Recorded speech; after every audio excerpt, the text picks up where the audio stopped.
Hello दोस्तों, नमस्कार। बहुत बहुत स्वागत है आपका हमारे यूट्यूब चैनल पर। तो दोस्तों, आज हम आ चुके हैं अपने सेशन के साथ। तो चलिए देर ना करते हुए अपने प्रश्नों की तरफ चलते हैं। तो ये है आज का पहला प्रश्न, जो कि पहला गद्यांश ही दिया है। तो हम गद्यांश देखते हैं। सबसे पहले निर्देश दिया है, प्रश्न संख्या 1 व 2 के लिए है। गद्यांश को पढ़कर निम्नलिखित प्रश्नों में से सबसे उचित विकल्प चुनिए।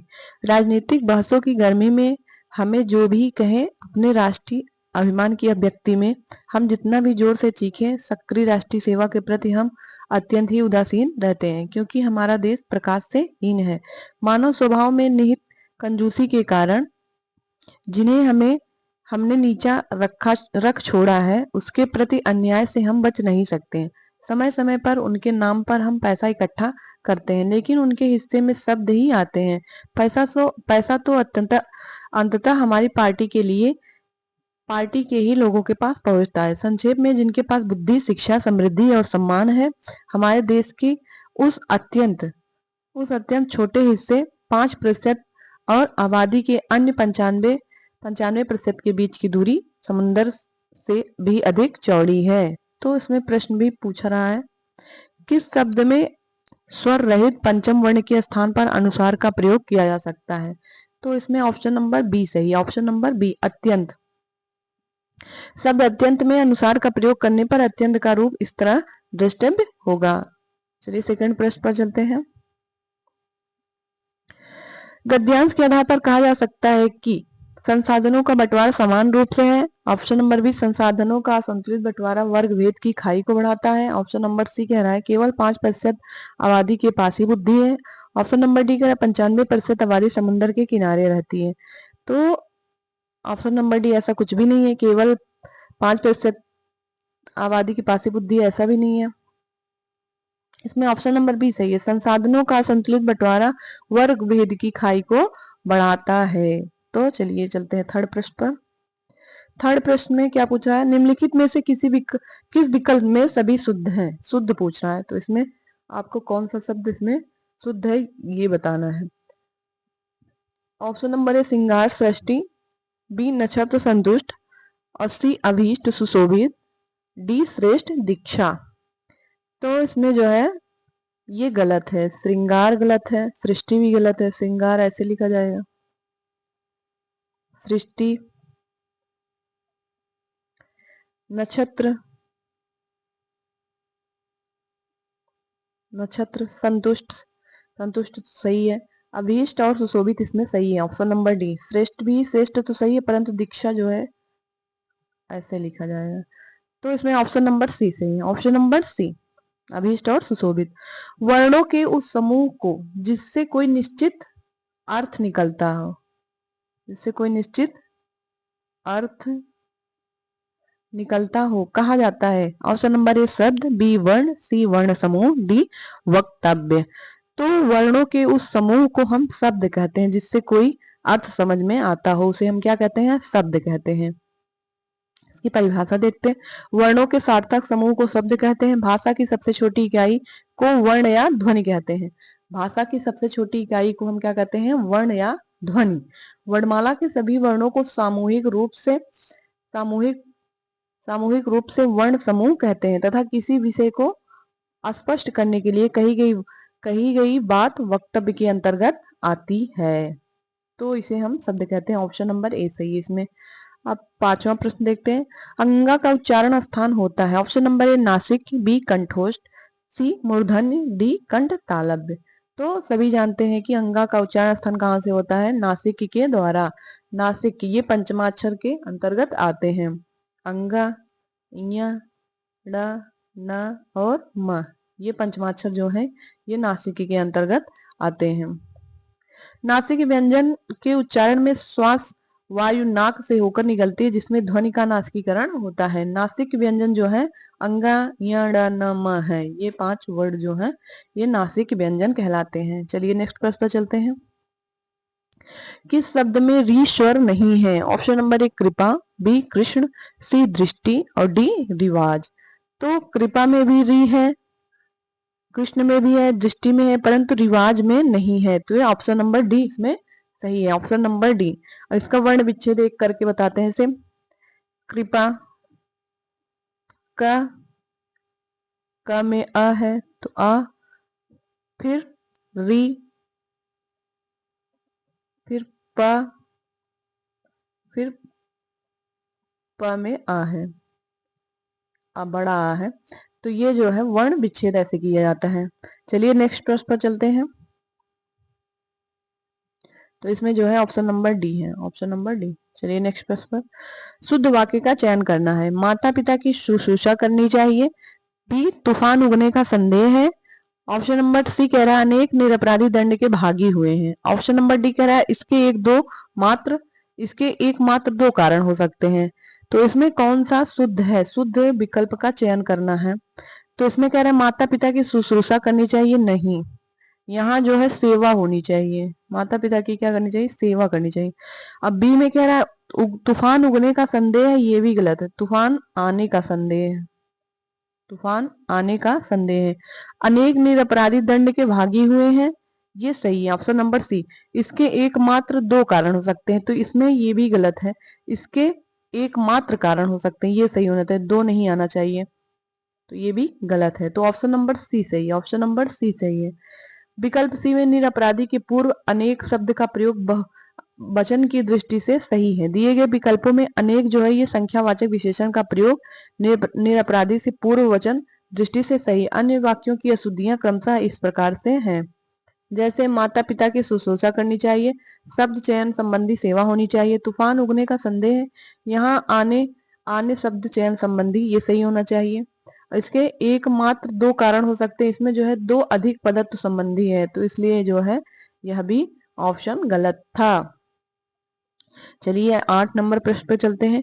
एक ही वाक्य में जब एक से अधिक उपवाक्य तथा उपवाक्य शब्द तथा वाक्यांश समान रूप से प्रयुक्त होते हैं तब किस विराम चिन्ह का प्रयोग किया जाता है? ऑप्शन नंबर ए अल्प विराम, बी पूर्ण विराम, सी निर्देशक विराम, डी अर्ध विराम। तो इसमें कह रहा है एक ही वाक्य में जब एक से अधिक उपवाक्य शब्द तथा वाक्यांश समान रूप से प्रयुक्त होते हैं तब उसमें हम अल्प विराम का प्रयोग करते हैं। अल्प विराम का चिन्ह क्या होता है? एस, कॉमा जिसे कहते हैं, वो अल्प विराम कहलाता है।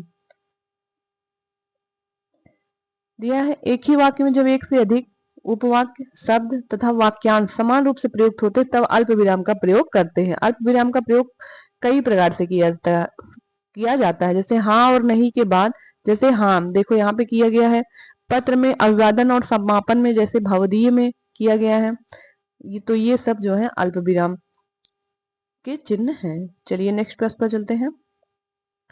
निम्नलिखित में से कौन सा शब्द तत्सम है? ऑप्शन नंबर ए आज, बी आंख, सी अग्र, डी आग। तो हमें तत्सम शब्द का चयन करना है, तो इसमें जो है option number C, option number C, अग्र का मतलब होता है बड़ा, अग्र का मतलब बड़ा। तत्सम शब्द निम्न में से अग्र है अर्थात बड़ा, परंतु आज, आंख, आग ये सब जो है तद्भव शब्द हैं। चलिए नेक्स्ट प्रश्न पर चलते हैं। निम्नलिखित में से कौन सा तद्भव शब्द है? उसमें तत्सम पूछा था, इसमें तद्भव शब्द पूछा है। इष्टिका, बी कुपुत्र, सी अमीर, डी उलूक। तो इसमें कौन सा तद्भव है? तो इसमें जो है ऑप्शन नंबर सी, ये तद्भव, इसका तत्सम जो होता है अमृत, इसका तत्सम जो होता है अमृत होता है। अमी शब्द तद्भव है अर्थात इष्टिका, कुपुत्र, उलूक तत्सम शब्द है। अमी का तत्सम अमृत होता है, जबकि बाकी तीन के तद्भव जो है इस प्रकार है, जैसे क्रमशः ईट, कपूत और उल्लू होते हैं। इष्टिका का क्या होता है तद्भव? ईट। कुपुत्र का कुपूत, कपूत होता है, और उल्लू का उल्लू, ये इसके तद्भव हैं इन तीनों के। चलिए नेक्स्ट प्रश्न पर चलते हैं। शाखा मृग शब्द का पर्यायवाची शब्द है। ऑप्शन नंबर ए हिरण, बी बानर, सी तोता, डी भंवरा। तो शाखा मृग शब्द का पर्यायवाची शब्द जो है वो बानर है, बानर होता है। बानर जो है हिंदू गाथा रामायण में वर्णित मानवनुमा कपियों की एक जाति थी जिसके सदस्य शक्ति से पूर्ण थे। चलिए नेक्स्ट प्रश्न पर चलते हैं। विशेष विशेषण से निर्मित भाववाचक संज्ञा का सूचक सही विकल्प है। सही विकल्प कौन सा है? ऑप्शन नंबर है विशेषण, बी विशेष, सी विशेषज्ञ और डी विशेषता। तो इसमें जो है विशेष और विशेषण से निर्मित भाववाचक संज्ञा का सही सूचक विकल्प जो है वो विशेषज्ञ है, option number C. Option number C, विशेषज्ञ क्या होता है? वह जो किसी विषय का विशेष रूप से ज्ञाता हो या जो किसी काम, वस्तु आदि का बहुत अच्छा जानकार हो, उसे हम विशेषज्ञ कहते हैं। किसी विषय को भली भांति जानने वाला ही विशेषज्ञ कहलाता है। दा क्रिया से बनी संज्ञा को कौन सा विकल्प सूचित करता है? ऑप्शन नंबर ए देता, बी दाता, सी दो और डी देत। तो दा क्रिया से बनी संज्ञा जो है वो ऑप्शन नंबर बी दाता, दाता जो है ऑप्शन नंबर बी विकल्प इसको सूचित करता है दा क्रिया को। दाता का मतलब देने वाला व्यक्ति या दानी या ईश्वर या भगवान या बहुत दान देने वाले को दाता या दानी कहा जाता है। तो नेक्स्ट प्रश्न देखते हैं, स्वतंत्रता सबको प्यारी होती है, वाक्य के रेखांकित शब्द का संज्ञा भेद है। तो इसमें यही रेखांकित है ऑप्शन स्वतंत्रता। तो इसका ऑप्शन कह रहा है जातिवाचक संज्ञा, बी भाववाचक संज्ञा, सी गुणवाचक संज्ञा, डी उपयुक्त में से कोई नहीं। तो इसमें हमें स्वतंत्रता में कौन सी संज्ञा है यह बतानी है। स्वतंत्रता सबको प्यारी है, स्वतंत्रता सबको प्यारी होती है, वाक्य में रेखांकित शब्द जो है यह भाववाचक संज्ञा का संकेत है, भाववाचक संज्ञा के अंतर्गत आता है। Option number B, option number B. भाववाचक संज्ञा क्या होता है? जो शब्द किसी भाव दशा आदि का बोध कराते हैं, भाववाचक संज्ञा कहलाते हैं। जैसे अच्छाई, मिठास, घृणा, बुढ़ापा, प्रेम आदि, ये सब जो है भाववाचक संज्ञा के अंतर्गत आते हैं। अब देखते हैं नेक्स्ट प्रश्न, धनवान का स्त्रीलिंग रूप है। ऑप्शन नंबर ए धनवानी, बी धनवनी, सी धनवती, सी धनवती। तो धनवान का स्त्रीलिंग जो है वो धनवती होता है, option number C, option number C. इसमें वती प्रत्यय लगाकर धनवती शब्द बनाया गया है। जब पुल्लिंग शब्दों में प्रत्यय लगाकर स्त्रीलिंग बनाए जाते हैं तो उन्हें स्त्रीलिंग प्रत्यय कहा जाता है। उदाहरण जैसे कमलिनी, धोबिन आदि। तो इसमें इन्हीं प्रत्यय है, इसमें इन प्रत्यय हैं। चलिए नेक्स्ट प्रश्न पर चलते हैं, निम्नलिखित में से किस वाक्य में भविष्य काल है? ऑप्शन नंबर ए मैं आपकी प्रतीक्षा करूंगा, मैंने एक पेड़ काट लिया। ऑप्शन नंबर सी कह रहा है मैं पुस्तक पढ़ने वाला था। ऑप्शन नंबर डी कह रहा है मैं आपका आभारी हूँ। तो इसमें हमें क्या बताना है? भविष्यकाल। भविष्यकाल की तरफ कौन सा विकल्प संकेत कर रहा है? तो इसमें जो है भविष्यकाल की तरफ हमें ऑप्शन नंबर ए में दिखाई दे रहा है, मैं आपकी प्रतीक्षा करूंगा। मैंने एक पेड़ काट लिया, नहीं। मैं एक पुस्तक पढ़ने वाला था, नहीं। मैं आपका आभारी हूं, यह भी नहीं। कह रहा है क्रिया की जिस रूप से उसके भविष्य में होने वाली संभावना का पता चलता है वह संभाव्य भविष्य के अंतर्गत आता है। उपयुक्त वाक्य में क्रिया होने की संभावना द्रष्टव्य है। पढ़ने वाला था। चलिए नेक्स्ट प्रश्न पर चलते हैं, निम्नलिखित में कौन सा शब्द सदैव एक वचन में प्रयोग किया जाता है? ऑप्शन नंबर ए रीत, बी गुनाह, सी आग, डी सब्जी। तो क्या पूछ रहा है? सदैव एक वचन में प्रयोग किया जाता है। तो रीत का रीतियां होता है, रीतियां जो कि इसका बहुवचन बन गया। गुनाह का गुनाहों हो गया, यह भी बहुवचन हो गया, तो ये ऑप्शन का दोनों गलत है। अब आग का आग होता है, आग का बहुवचन नहीं होता है, यह सदैव एक वचन में प्रयोग होने वाला शब्द है। और सब्जी का तो सब्जियां हो जाता है, सब्जियां, यह भी बहुवचन में हो जाता है, परंतु आग का यह जो है सदैव एक वचन में प्रयोग किया जाता है। आग को सदैव एक वचन प्रयोग किया जाता है क्योंकि ऐसे शब्दों का वचन के अनुसार वर्गीकरण नहीं होता है। अन्य तीनों शब्द के बहुवचन इस प्रकार है, जैसे मैंने आपको बता दिया। राम ने बाण से रावण को मारा, वाक्य में बाण से में कौन सा कारक है? कारक से प्रश्न पूछा है। ऑप्शन नंबर ए करण, बी कर्म, सी संप्रदान, डी अपादान। तो राम ने बाण से रावण को मारा, तो इसमें जो है करण कारक है, option number A, option number A करण। करण का अर्थ होता है साधन या माध्यम, साधन या माध्यम। क्रिया के करने अथवा सर्वनाम पद करण कहलाते हैं। जैसे सौम्या ने पेन से लिखा, सौम्या ने पेन से लिखा, तो उपयुक्त वाक्य में सौम्या जो है कर्ता है और लिखना जो है क्रिया है, इनके साथ कारक की विभक्ति से का प्रयोग हुआ है। उसी प्रकार राम ने रावण को बाण से मारा है, तो बाण जो है इसमें से जो विभक्ति करण कारक के अंतर्गत आती है, करण कारक के अंतर्गत आती है, या बाण से अर्थात वह बाण जो है साधन साधन या माध्यम का काम किया है। चलिए नेक्स्ट प्रश्न पर चलते हैं। निरुपसर्ग का अर्थ है, निरुपसर्ग का अर्थ है ऑप्शन नंबर ए विद्वेष, ऑप्शन नंबर बी निषेध, सी विशेष और डी में सहयोग। तो निरुपसर्ग का अर्थ जो होता है वो निषेध होता है। ऑप्शन नंबर बी निषेध या विपरीत, या विपरीत। निरुपसर्ग से बनने वाले अन्य शब्द जो हैं जैसे निर्गुण, निर्दोष, निर्विघ्न, निराहार आदि शब्द जो है निरुपसर्ग से बनने वाले शब्द हैं। चलिए नेक्स्ट प्रश्न पर।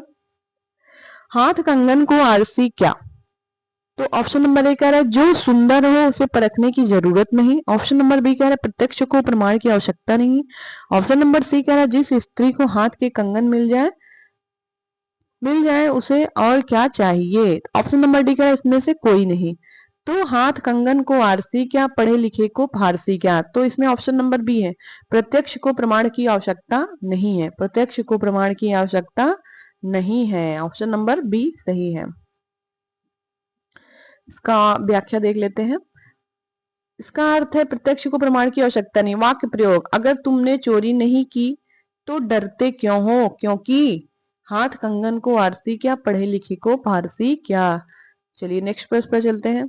जो अधिक व्यय ना करता हो। ऑप्शन नंबर ए धन्ना सेठ, बी खर्चीला, सी अव्यय, डी मितव्ययी। तो जो अधिक न खर्च करता है उसे हम मितव्ययी कहते हैं। Option number D. जो अधिक व्यय न करता हो मितव्ययी कहलाता है। अधिक खर्च करने वाला खर्चीला, धन का दुरुपयोग करने वाला अपव्यय होता है, या बहुत बड़ा धनवान या धनवान व्यक्ति या धन्ना सेठ कहलाता है। जो अधिक खर्च करता है उसे हम अपव्यय कहते हैं। जो कम व्यय करता है उसे हम मितव्ययी कहते हैं। चलिए नेक्स्ट प्रश्न पर चलते हैं। निम्न शब्दों में से किसमें जो है स्वर संधि है। ऑप्शन नंबर ए तपोगुण, बी अतएव, सी रजनीश, डी सदाचार। तो हमें इसमें क्या बताना है, स्वर संधि पूछा है, स्वर संधि बताना है। तो स्वर संधि हमें सिर्फ ऑप्शन नंबर सी में दिखाई दे रहा है, ऑप्शन नंबर सी रजनीश में। तो रजनीश का संधि विच्छेद क्या होगा, रजनी, रजनी प्लस ईस, रजनी प्लस ईस। तो यहां से रजनी से हमने ई लिया और यहां से भी ई लिया, तो ई प्लस ई बराबर दीर्घ ई बन गया। तो ये कौन सी संधि का उदाहरण है, ये दीर्घ संधि का उदाहरण है, ये स्वर संधि के अंतर्गत आता है। चलिए नेक्स्ट प्रश्न पर चलते हैं। रजनीश का अर्थ होता है चंद्रमा, रजनीश का क्या अर्थ होता है, चंद्रमा। चलिए नेक्स्ट प्रश्न पर चलते हैं। कपीस में प्रयुक्त संधि का नाम, संधि से ही क्वेश्चन पूछा है, प्रयुक्त संधि का नाम है कपीस। तो कपीस का पहले संधि विच्छेद करते हैं, कपि प्लस ईस, कपि प्लस ईस। तो यहां से हमने छोटी ई लिया कपि से, प्लस यहां से बड़ी ई लिया, तो छोटी बड़ी बराबर दीर्घ ई। तो इसमें भी जो है यण संधि है, बराबर कपीस बन गया। तो यहां से हम दीर्घ संधि इसमें है। तो option number C, option number C सही है। नेक्स्ट प्रश्न देखते हैं। कर्तृवाच्य का प्रयोग नहीं हुआ है। ऑप्शन नंबर ए महेश स्कूल से आ रहा है, ऑप्शन नंबर बी अखबार पढ़े जाते हैं, सी ऑप्शन नंबर सी कह रहा है माली बगीचे में फूल तोड़ रहा है, और डी कह रहा है कुत्ता सारी रात भौंकता रहा है।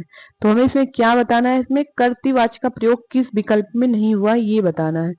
तो ऑप्शन नंबर ए कह रहा है महेश स्कूल से आ रहा है, तो आने का काम कौन कर रहा है, महेश कर रहा है, तो इसमें कर्तृवाच्य का प्रयोग हुआ है। सेकंड विकल्प देखते हैं, अखबार पढ़े जाते हैं, तो यही विकल्प इसमें जो है कर्तृवाच्य का प्रयोग नहीं किया गया है, या ऑप्शन नंबर बी सही है। और सी देख लेते हैं, माली बगीचे में फूल तोड़ा, फूल तोड़ने का काम माली कर रहा है, तो इसमें भी कर्तृवाच्य की प्रधानता है। और डी कह रहा है कुत्ता सारी रात भौंकता है, भौंकने का काम कुत्ता कर रहा है, तो इसमें भी जो है कर्तृवाच्य की प्रधानता झलक रही है। तो हमसे पूछा है कर्तृवाच्य किसमें नहीं है, तो ऑप्शन नंबर बी में नहीं है, ऑप्शन नंबर बी में नहीं है। अखबार पढ़े जाते हैं वाक्य में कर्तृवाच्य का प्रयोग नहीं हुआ, अखबार पढ़े जाते हैं भाव विकल्प में जो है भाववाच्य है। इस वाक्य में भाव की प्रधानता है तथा सदैव अकर्मक क्रिया का इसमें प्रयोग किया जाता है। भाव वाक्य में जो है अकर्मक क्रियाएं होती हैं। चलिए नेक्स्ट प्रश्न पर चलते हैं। रस सिद्धांत के आदि प्रवर्तक हैं। ऑप्शन नंबर ए भरत मुनि, बी भानुदत्त, सी विश्वनाथ और डी कह रहा है भामा। तो रस सिद्धांत के आदि प्रवर्तक जो है वो भरत मुनि हैं, option number A, option number ए।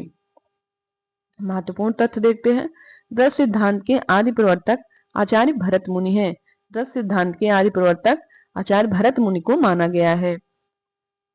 इनका जो है एक शास्त्र क्या है, नाट्य शास्त्र। नाट्य शास्त्र, नाट्य शास्त्र में इन्होंने रस की व्याख्या दिया है। आचार्य भरत मुनि के सूत्र विभावानुभाव व्यभिचारी भाव संयोगात रस निष्पत्ति में प्रयुक्त निष्पत्ति शब्द के 4 अर्थ हैं। उत्पत्ति, अनुमिति, मुक्ति और अव्यक्ति। इनके द्वारा ही रस की उत्पत्ति हुई है। तो इन चारों के द्वारा ही रस की उत्पत्ति मानी गई है। चलिए नेक्स्ट प्रश्न चलते हैं। दोहा और चौपाई कैसे छंद हैं? ऑप्शन नंबर ए मात्रिक छंद, बी मुक्तक छंद, सी वर्णिक छंद, डी वर्णिक छंद। सी में कह रहा है वार्णिक छंद और डी में वर्णिक छंद। तो दोनों में अंतर है, ध्यान दीजिएगा। इसमें दोहा और चौपाई कैसे छंद है, ये हमसे क्वेश्चन पूछा है। तो दोहा और चौपाई जो होते हैं ये मात्रिक छंद होते हैं। Option number A, option number A. मात्रिक छंद क्या होता है? मात्रिक छंद जो है मात्रा की गणना पर आधारित छंद होता है, वही मात्रिक छंद कहलाता है। इन छंदों के प्रत्येक चरण में मात्राओं की गणना निश्चित रहती है। तो दोहा और चौपाई कैसे छंद है? मात्रिक छंद है। Option number A, option number A. वार्णिक छंद नहीं होता है, वर्णिक छंद होता है। वार्णिक छंद नहीं होता है। छंद 2 प्रकार के होते हैं, मात्रिक और वार्णिक। छंद जो है वो 2 प्रकार के होते हैं, मात्रिक और वर्णिक छंद। मात्रिक छंद जो मात्रा के आधार पर गणना की जाती है और वर्णिक छंद जो होते हैं वर्णों के आधार पर इसकी गणना की जाती है। चलिए नेक्स्ट प्रश्न पर चलते हैं। जहां अनेक वर्णों की आवृत्ति केवल एक बार होती है वहां होता है। ऑप्शन नंबर ए कौन सा अलंकार होता है? अर्थात ये अलंकार से क्वेश्चन पूछा गया है। तो कौन सा अलंकार होता है जहां अनेक वर्णों की आवृत्ति केवल एक बार होती है? तो ऑप्शन नंबर ए कह रहा है श्लेष, बी यमक, सी छेकानुप्रास और डी जो वक्रोक्ति। तो जहां अनेक वर्णों की आवृत्ति केवल एक बार होती है वहां पे छेकानुप्रास होता है। Option number C, option number C, option number C. छेकानुप्रास जो है ये अनुप्रास अलंकार के ही अंतर्गत आता है। अनुप्रास अलंकार के अंतर्गत ही आता है। और अनुप्रास अलंकार किसके अंतर्गत आता है? शब्द अलंकार के अंतर्गत अनुप्रास अलंकार आता है। तो अनुप्रास अलंकार के जो इसके अंतर्गत कौन कौन सा? छेकानुप्रास, वृत्त्यानुप्रास, लाटानुप्रास, श्रुत्यानुप्रास। तो ये सब जो है अनुप्रास अलंकार के ही भाग हैं। तो इसका एक उदाहरण देख लेते हैं छेकानुप्रास का। छेकानुप्रास जब एक या अनेक वर्णों की आवृत्ति केवल एक बार होती है वहां छेकानुप्रास होता है। जैसे कंकण किंकिन नुपुर धुन सुन, तो इसमें जो है छेकानुप्रास है। इसका एक प्रसिद्ध उदाहरण और है, बंदह गुरुपद पदुम परागा सुरुच सुवास सरिस अनुरागा। तो यह भी जो है छेकानुप्रास का उदाहरण है। यह पंक्ति जो है तुलसीदास के द्वारा लिखी गई है, बंदह गुरुपद पदुम परागा सुरुच सुवास सरिस अनुरागा। तो चलिए नेक्स्ट प्रश्न पर चलते हैं। आल्हा के रचयिता का नाम है। Option number A Shridhar, option number B Kedarnath, C Chandbardai, D Jagnik. तो इसमें जो है आल्हा के रचयिता का नाम जगनीक है, जिन्हें आलखंड के नाम से भी जाना जाता है।